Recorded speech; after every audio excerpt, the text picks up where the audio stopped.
जामवंत ने कहा कि क्या मुहूर्त निकला? उसने नवग्रहों को बुलाया, बोले इधर बैठ, तू इधर बैठ, तू इधर बैठ। वो तो अपने ही हाथ में था, तू मिनिस्टर ऑफ स्टेट, तू फुल कैबिनेट। बता कितने बजे? बोले जी सुबह 5:30 बजे ब्रह्म मुहूर्त में, जिसमें हम पैदा हुए।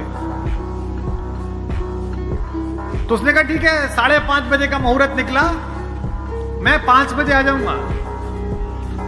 जामवंत ने कहा आचार्य हो गया अब तो रावण। आचार्य पूजा के लिए क्या व्यवस्था करनी है, क्या सामग्री लाऊं?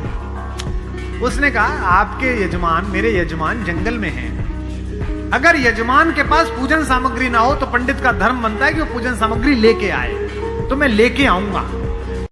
उसने अपने पुत्र मेघनाथ को जगाया, इंद्रजीत को, और कहा बेटा अशोक वाटिका जाओ, अशोक वाटिका जाओ और सीता से कहो मैं उसे मिलना चाहता हूं, एक विशेष प्रयोजन है।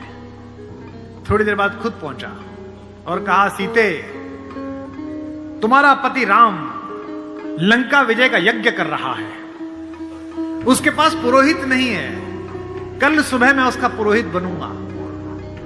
लेकिन एक विवाहित व्यक्ति की पूजा अधूरी है अगर उसकी पत्नी उसके पार्श्व में ना बैठे।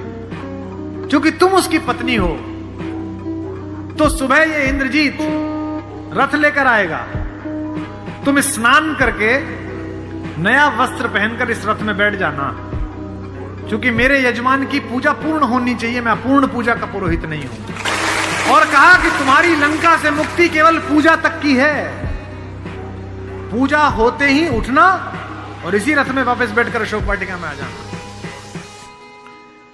क्या तो सीता, क्या राम और क्या रावण, क्या कहानी है। शिवलिंग की स्थापना हुई, बालुका की मृत्यु से एक विग्रह बनाया राम ने अपने ओजस्वी हाथों से। राम आजानुबाहु हैं, घुटने तक हाथ आते हैं उनके, ये पुरुषोत्तम का लक्षण है। महाराणा कुंभा वे भी आजानुबाहु थे।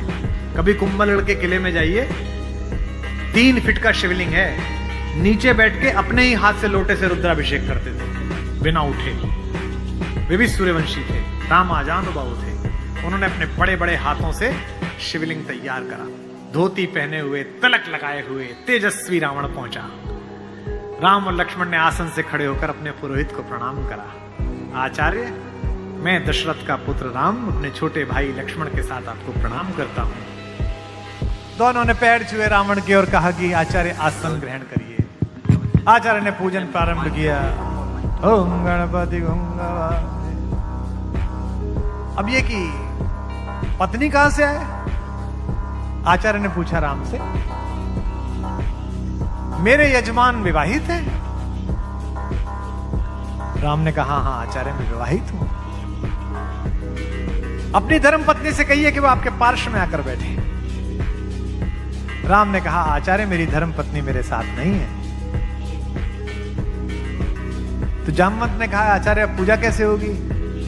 बोले पितामह मैंने आपसे कहा था कि किसी यजमान के पास अगर सामग्री किसी भी तरह की पूरी ना हो, कोई व्यवस्था पूरी ना हो, तो आचार्य का धर्म है कि वो पूरी व्यवस्था बना के लाए।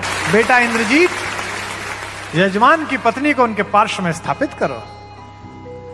अपहरण गई हुई मां हमारी जगत जननी भारतेश्वरी पार्श्व में बैठी।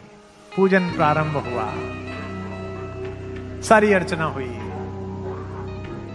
और पूजन के बाद रावण ने कहा कि मैं आप दोनों यजमानों को आशीर्वाद देता हूं कि आप दोनों जिस संकल्प के कारण ये पूजा कर रहे हैं, आज सारे देवता उपस्थित होकर आपके संकल्प को पूर्ण करें। मैं आशीर्वाद देता हूं।